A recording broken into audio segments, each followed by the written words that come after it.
Good morning friends. Class 4 के chapter 2 वर्ण तथा शब्द विचार। अब वर्ण तथा शब्द विचार को समझाने के लिए सबसे पहले हमें समझना जरूरी है कि वर्ण और शब्द होते क्या हैं। तो यहाँ पे दिखाया गया है कि मनु और विधि बगीचे में घूम रही है। विधि ने गुलाब का फूल सूंघा और उसके मुंह से निकला, वाह क्या खुशबू है। इन शब्दों में अनेक ध्वनियाँ जुड़ी हुई हैं। अगर हम इनको अलग अलग करके लिखें तो इनका रूप कुछ इस प्रकार से होगा। जैसे हो गया वाह। अब वाह है तो ये छोटा सा वर्ड, लेकिन इसको देखो कितना लंबा लिखा गया है, यानी छोटे छोटे टुकड़ों में तोड़ के लिखा गया है।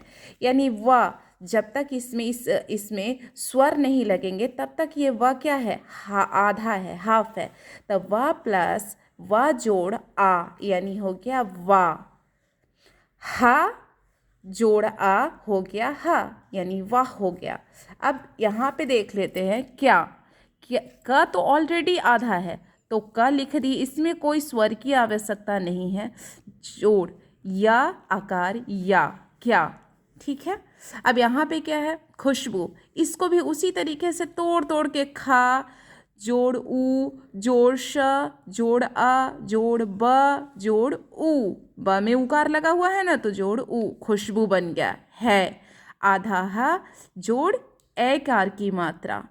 अब देखिए, अगर कोई आपसे पूछा जाए, अब इससे ज़्यादा छोटा नहीं हो सकता, इससे ज़्यादा शब्द और छोटा नहीं, टुकड़े किए जा चुके हैं, बहुत छोटा शब्द हो गया है। मतलब एक तरह से हम ये कहें कि अगर गेहूं को की पिसाई करने जाते हैं तो बिल्कुल आटा बन जाता है, तो उसको और ज़्यादा हम नहीं पीस सकते। उसी तरीके से क्या हो गया, ये वर्ड भी हो गया कि अब इसको और भी छोटा नहीं किया जा सकता।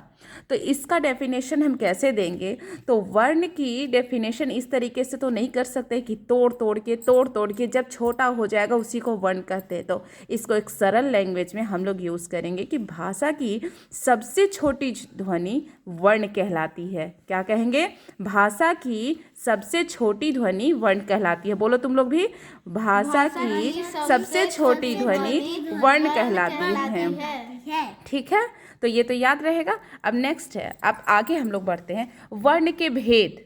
तो वर्ण के दो भेद होते हैं, कौन कौन, स्वर वर्ण एंड व्यंजन वर्ण। स्वर वर्ण और व्यंजन वर्ण। वर्ण के कितने भेद होते हैं, दो भेद, स्वर वर्ण और व्यंजन वर्ण। ठीक है, अब स्वर किसको कहते हैं उसको समझते हैं।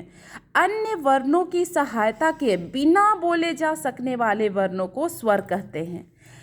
इसको कोई सपोर्ट की ज़रूरत नहीं है, स्वर को कोई सपोर्ट नहीं चाहिए, ये बिना किसी सपोर्ट के ही बोला जाता है।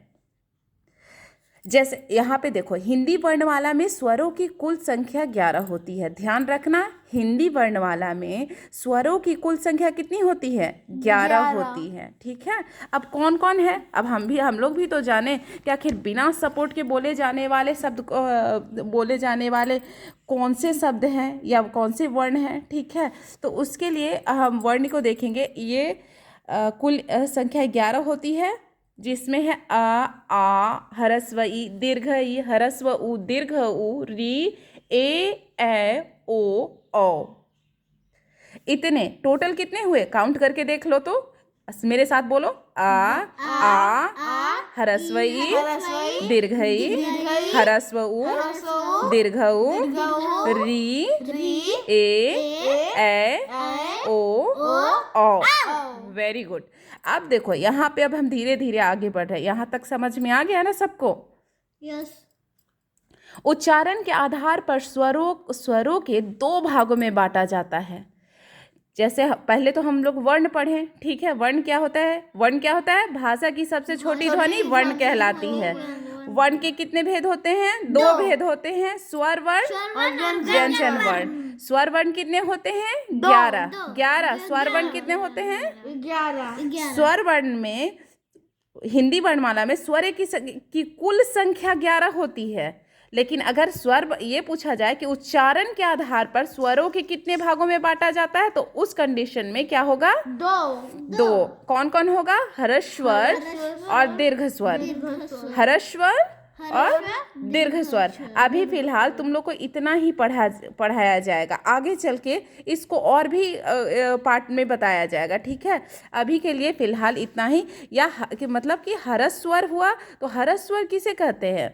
तो हरस स्वर वे स्वर होते हैं जिनके उच्चारण में कम समय लगता है। ये संख्या में 4 हैं। ओके, हरस स्वर बोलने में क्या है, उच्चारण करने में बहुत कम समय लग रहा है, जैसे अ, ई, उ, री, कितना कम समय लगा। यस। अब उसी तरीके से दीर्घ स्वर में हम आते हैं, तो दीर्घ स्वर दीर्घ, अब बोलने से ही लग रहा है कि दीर्घ, यानी स्वर वे स्वर होते हैं जिनके उच्चारण में अधिक समय लगता है। ये संख्या में कितने होते हैं? 7 होते हैं। दीर्घ स्वर कितने होते हैं? 7 होते हैं।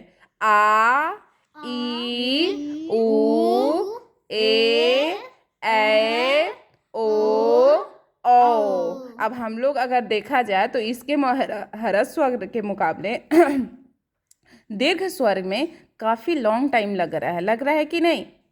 हरस स्वर में कम लग रहा था, दीर्घ स्वर में क्या लग रहा है? वही टाइम ज़्यादा लग रहा है, ठीक है। अभी व्यंजन में हम लोग आते हैं। ये तो समझ में आ गया वर्ण किसे कहते हैं। तो वर्ण भाषा की सबसे छोटी ध्वनि वर्ण कहलाती है। वर्ण के 2 भेद होते हैं, कौन कौन? स्वर वर्ण, व्यंजन वर्ण। स्वर वर्ण हिंदी वर्णमाला में स्वरों की कुल संख्या कितनी होती है? 11 होती है। उच्चारण के आधार पर स्वरों को 2 भागों में बांटा जाता है, कौन कौन? हरस्व स्वर, दीर्घ स्वर, करेक्ट। हरस स्वर कितने होते हैं? वो 4 होते हैं। दीर्घ स्वर कितने होते हैं? 7 होते हैं। हरस स्वर बोलने में कितना कम समय लगता है या ज़्यादा समय लगता है? कम समय। करेक्ट। दीर्घ स्वर को बोलने में कम समय लगता है या ज़्यादा लगता है? ज़्यादा। करेक्ट। अब देखो ये वीडियो बहुत ज़्यादा लंबा हो जाएगा, इसलिए आज के लिए इतना ही, फिर नेक्स्ट डे। Thank you.